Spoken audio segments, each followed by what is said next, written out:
Others list histories stretching back more than a decade, and a handful of the society's founding 20 years ago.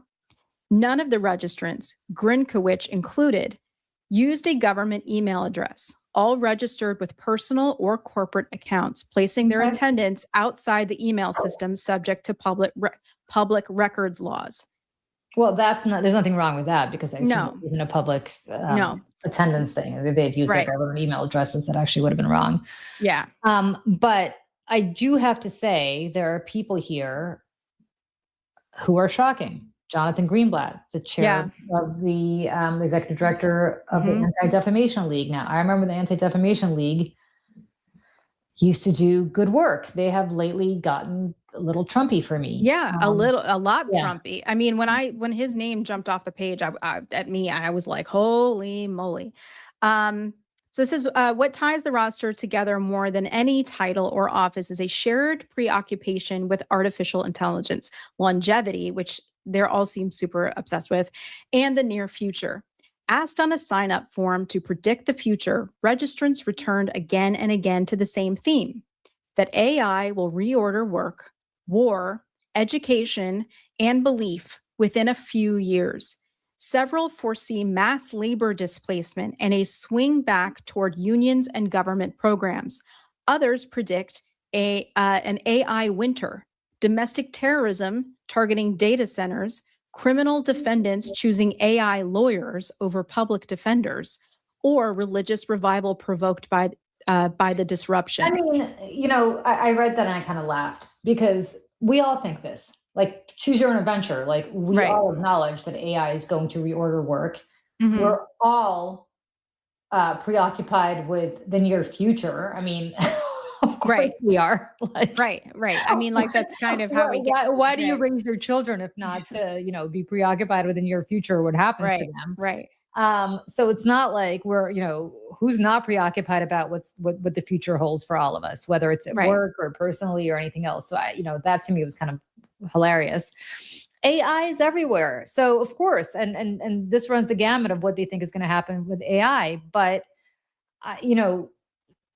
what I think is so bizarre about this is this confluence of people who you don't necessarily think are going to be hanging out with each other. And why are they all hanging out with Peter Thiel?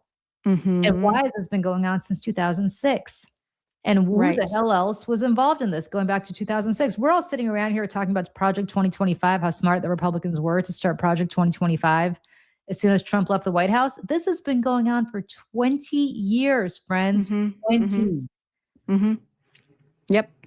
And there's this sinisterness to all of it too that really just makes me so uneasy, especially with this last line here. It says, societal degeneration, predicted one person, will continue to accelerate. Didn't like that. Members also list talents like funhouse construction, accent imitation, backcountry skiing, urban exploration, and, quote, meditative and psychedelic inquiry into the nature of reality. I'm assuming that's like ayahuasca or something like that. One offers, quote, compassion and existential dread.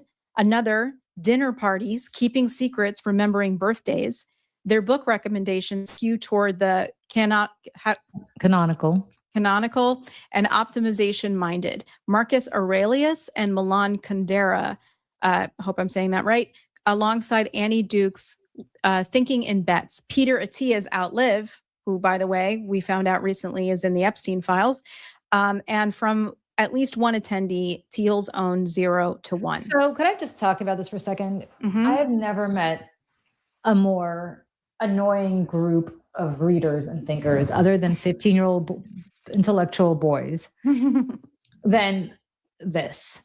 So it used to be that they used to read Atlas Shrugged, right?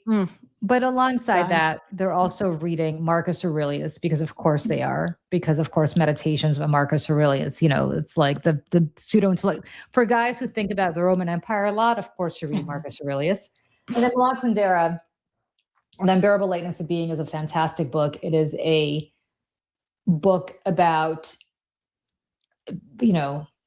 it's an existential book, but it's also about the what was going on in Czechoslovakia during the Soviet occupation, which makes it so ironic to me that this is the group of people who are like, are they not self-aware? For anybody who's read Milan Kundera,